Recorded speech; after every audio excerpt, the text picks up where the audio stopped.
আপনি কান্নাকাটি করেন না তো, আমি এখন আপনার মেয়ের নিয়ে বাড়ি থেকে চলে যাবো। আরে জামাই তুমি চলে যাচ্ছ না, আমি কাঁদতেছি না। আমার জমানো টাকা পয়সা সব চুরি হয়ে গেছে, আমি রাস্তার ফকির হয়ে গেছি রে, রাস্তার ফকির হয়ে গেছি রে। কি বলেন আব্বা, আপনার টাকা পয়সা সব চুরি হয়ে গেছে? কোথা থেকে? এইখান থেকে। আরে কি বলেন আব্বা, এটা তো একটা গর্ত, আপনি গর্ত করে মাটির নিচে টাকা রাখতেন নাকি? জামাই আমি ব্যাংকে বিশ্বাস করতাম না, মনে হয়তো ব্যাংক আমার টাকা বাইরে দিব, সমস্ত টাকা পয়সাটা কলসির মধ্যে জমাইয়া আমি এই কালে রাখ।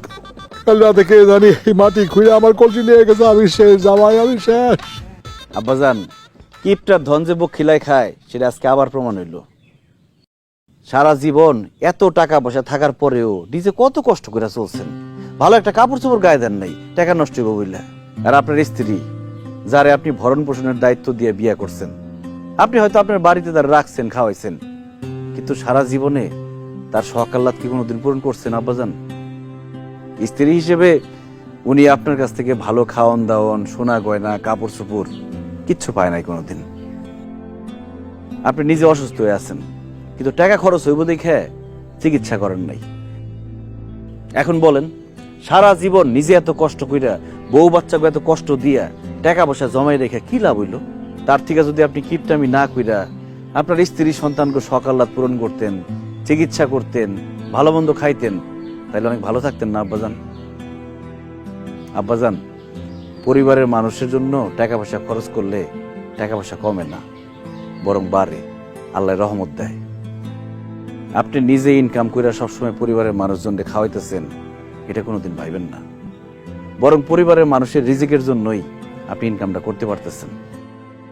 আল্লাহ তাআলা আপনার যে এত ধন সম্পদ দিচ্ছে, এটা কিছুই কিন্তু আপনার একার না, আপনার পরিবার পরিজন, আত্মীয় স্বজন সবার রিজিকের জন্যই দিচ্ছে। সবার পিছনে খরচ করবেন। জামাই তুমি একদম ঠিক কথা বলছো। আমি কিপটামি কইরাম, ওটাও ভালো কাজ করি নাই। আমি কারো ভালোবাসা কোনোদিন পাই নাই, আমি শুধু ঘৃণা পাইছি আত্মীয় স্বজন, পাড়ার প্রতিবেশী, এমনকি আমার পরিবারের কাছ থেকে। সবচেয়ে কষ্ট দিছে আমি আমার স্ত্রীরে, তুমি আমার মাফ করে দিও। আপনি এমন ভাবে বলেন না,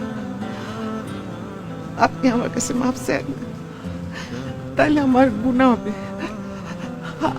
আমার আপনার উপরে কোনো রাগ নাই, একটা কষ্ট আছে, যে সুন্দর সময়গুলো হারাইছি সেটা তো আর ফিরে পাবো না। তোরা আমার মাফ করে দিস, আমি তোদের কোনো শখ আহ্লাদ পূরণ করি নাই, আমি তুমি বাপ নামের অযোগ্য। আব্বা এমনি করেন না, আপনি ভালো হন খারাপ হন, আপনি আমগো আব্বা। জামাই তুমি আমার চোখ খুলে দিছ, তুমি জাকাত দেওয়া বুঝাই দিছ, আমার জাকাত দেওয়া উচিত। তুমি আমার গরু বিক্রি কইরা আমার এই গ্রামবাসীর তার খাওয়াইয়া বুঝাই দিছ, সেটা আমার উচিত। আমার মৃত বাপ মার জন্য, তাদের আত্মার শান্তির জন্য আমার দান খরচ করে লোকজনকে খুশি করা উচিত। তুমি আমার চোখ খুলে দিচ্ছ জামাই, তুমি আসলে খুব ভালো মানুষ। আমি তোমার জামাই বইলা পাইলে নেই, তুমি আমার মেয়ের যোগ্য। বাবা তুমি আমার মাফ করে দাও। আব্বাজান, আপনি আমাকে মাফ করে দিন। আপনার ভুলগুলো ধরায় দেওয়ার জন্য আমি আপনার সাথে খারাপ আচরণ করছি। আরেকটা কথা কি আব্বাজান, আপনার টাকা পয়সা কিন্তু চুরি হয় নাই, আমি কালকে রাতে সরায় রাখছি। তুমি সরাই রাখছো? তুমি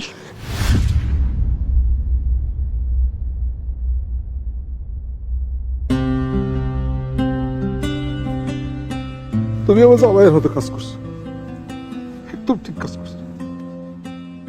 তুমি আমার দুইটা চোখ খুলে দিছো, টাকা পয়সা সম্পত্তি আমার দরকার নেই, আমার দরকার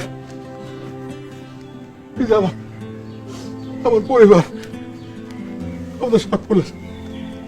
শোনো জামাই, টাকা বসা আমার আর দরকার নেই, তোমার কাছে থাক। ওই টাকা দিয়ে তুমি আর আমি বাজার পাঞ্জাবি কিনবো, নতুন বাজার পাঞ্জাবি। এটা কইরা ঈদের দিন নামাজ পড়তে যাবো। এবার সব নিয়ে তুমি নতুন জামা কাপড় দিবা, কেমন? ঈদের দিন থেকে নতুন দিন আসবে, নতুন মানুষ।